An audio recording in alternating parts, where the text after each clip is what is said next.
Hi, thank you for agreeing on doing this interview with us for Pride Month. And I would like to start with asking if you can introduce yourself and tell me a little bit about yourself. Sure. My name is Anna Maria Tesfaye. I am co-founder of a charity called Queer Svit. I myself is an LGBTQ plus and a decolonial activist because I am from Russia. I'm a Russian citizen, but I also am Ethiopian, and also I am queer. So this is why I think I started this charity, because when Russian aggression towards Ukraine escalated, I decided that I want to help queer people and people of color to who are affected by war in Ukraine and political repressions in Russia. Um, so yeah, this is kind of what I do. I also am a documentary film producer, so I'm interested in social justice in general. So I also film a lot of stuff about queer people, people of color, women. Um, this is basically what I do. Great. So, what is Queer With and what is the organization's primary purpose? Okay, so Queer Feet actually basically reacts on what is happening around, because for example in the beginning of war we would help with evacuation. For example, we would rent housing for Ukrainian queer refugees and refugees of color who are from Ukraine. Also, I think it's very important to state that these people don't need to have a Ukrainian citizenship, because actually a lot of African, Latin, and Asian students, or just people who lived there but didn't have Ukrainian passports, were discriminated both on the border and when they arrived to the country who is supposed to help them. So we also tried to get them a lawyer or at least a volunteer who can come to the consulate and talk to people. We also can, for example, if we're talking about people who are from other countries who are like ex-Soviet countries which is Russia, or countries that depend on Russia on any way still, unfortunately. And we can see that the policies and the laws are going more and more far right. So we help people who are in danger or in potential danger from these countries as well. So there we also help with relocating people, finding them. Basically, we were like guides for them to take a look at their case, understand if they can go any other way than the asylum way. If not, then where it would be better to apply for asylum, because for example there are some countries where it's you have to have either a very strong case, or even a strong case wouldn't help. So, but sometimes people do want to go there, and we try to explain to them what are the odds. And when we so-called choose the country, which will likely work for them, we also set them up with a lawyer from that country. So yeah, and also there is a big part of what we do is helping trans people.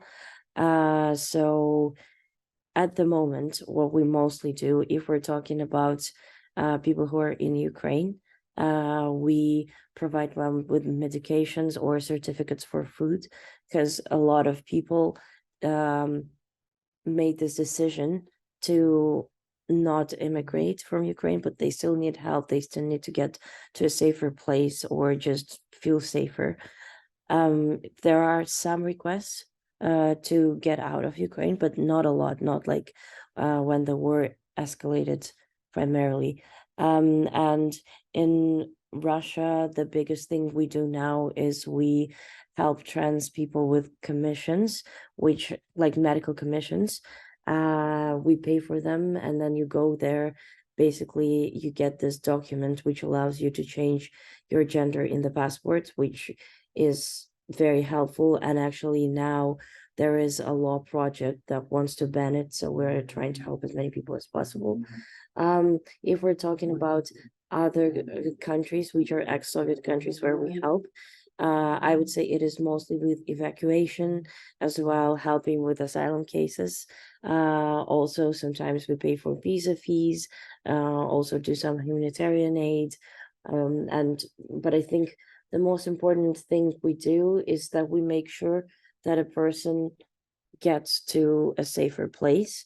We are a grassroots initiative, so we can't afford actually sponsoring the whole journey, but we are in contact because most of the organizations, for example, who help with asylum or, just any type of immigration because of your identity and discrimination and everything, they usually say, for example, okay, you come to our country and we will help you.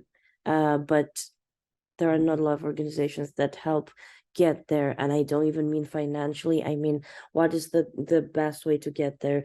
For example, if you can't have a visa, or just understanding, or also it is very important to understand if your case works for this country, even though it probably sounds a bit strange, but it's true because I wouldn't name the countries, but basically in some countries it can be enough that you can prove pictures with your partner and just telling your story. In other countries, you need to have a lot of, unfortunately, not very great things happen to you, which are documented, and probably you will get asylum, probably not, we don't know. And also, speaking of mental health as well, there are lots of myths. People think that getting an asylum is just going to a country, and they will provide you with housing, some food, some money, but mostly in most countries it's not how it works.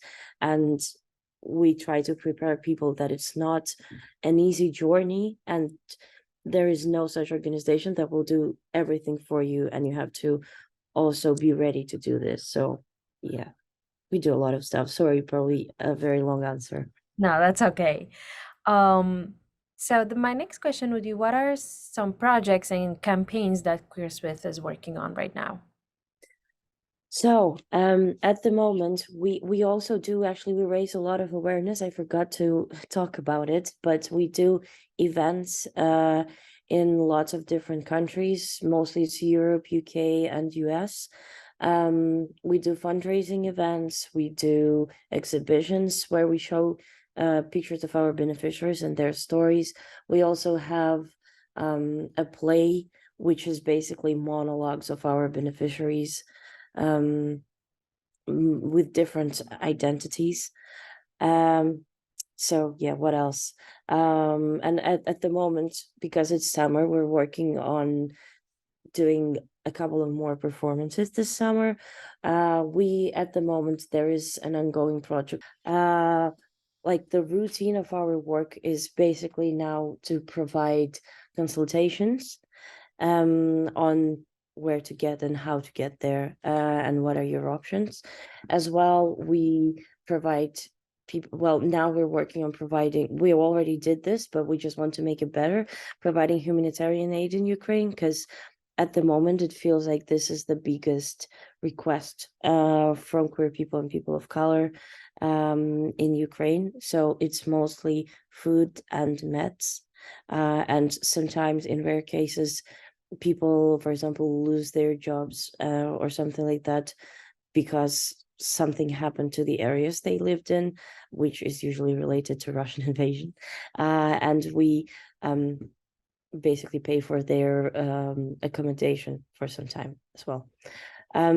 Yeah, and in other countries, it's mostly helping with cases and trying to make sure that that people are safe, and also while they are in the middle of their immigration, so to actually warn them and educate them so that they won't get into human trafficking or something like that, because this is also very dangerous.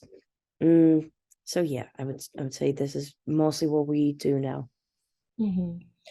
Um, June is historically known across the world as a Pride Month, a time for the LGBTQ plus community to come together, reflect, and commemorate the victories that have been won in behalf of the LGBTQ community. What is your wish this Pride Month for 1 year from now on when it comes to the work you do, and how about 5 years? Well, in 1 year, I honestly, I hope that the war in Ukraine is over and Ukraine won, and probably because I actually have this dream that we would help any queer people and people of color affected by war, um, anywhere. So I hope that in a year we will focus on some on more global things. But on the other hand, I wish that there would be no wars and our project just wouldn't be needed, and we'll have to probably do something else. I am very interested in actually the awareness part of it as well.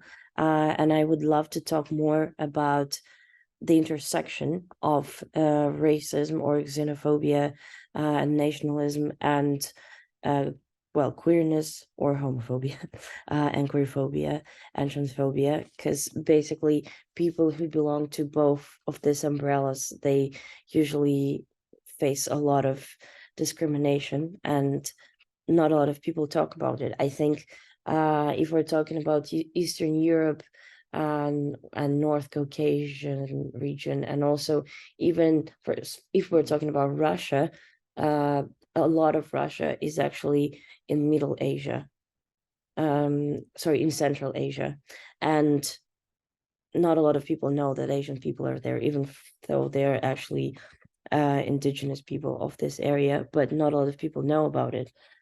So I would love to actually do more on awareness and education and telling people stories. But yeah, and honestly, there's a lot of work to be done. So if everything actually, because honestly, at the moment we work, what we do is very much dependent on what is going on politically, mostly in Russia, because Russia is the one who destroys Ukraine, and Russia is the one who destroys queer people and basically all non-Slavic people in Russia, um, and also from all the neighbors as well.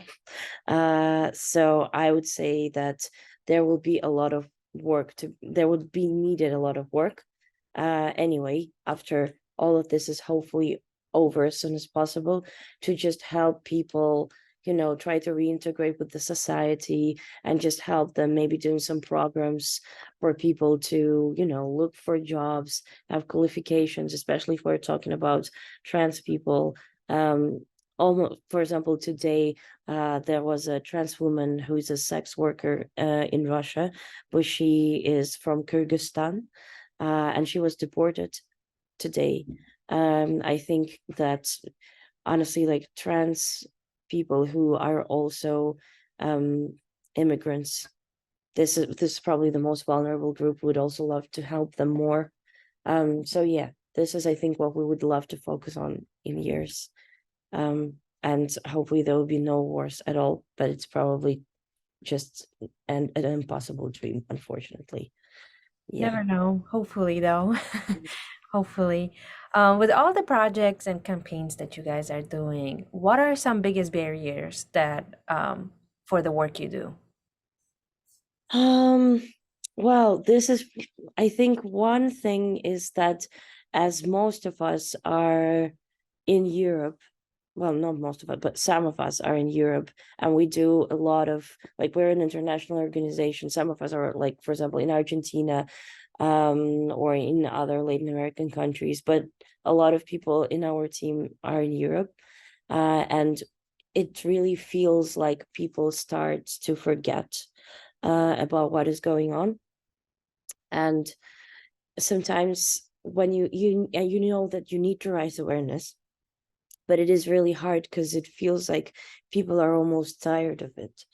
Um, the other thing, of course, is money, but I think it's a problem of all the grassroots initiatives. Because of course there's a lot of people in the team who burn out, and a lot of other problems. And of course, when you start, you don't think that it's going to be a big in project which you're going to run for more than a year. So you're just being enthusiastic, but at some point it gets to you. So this is the problem as well.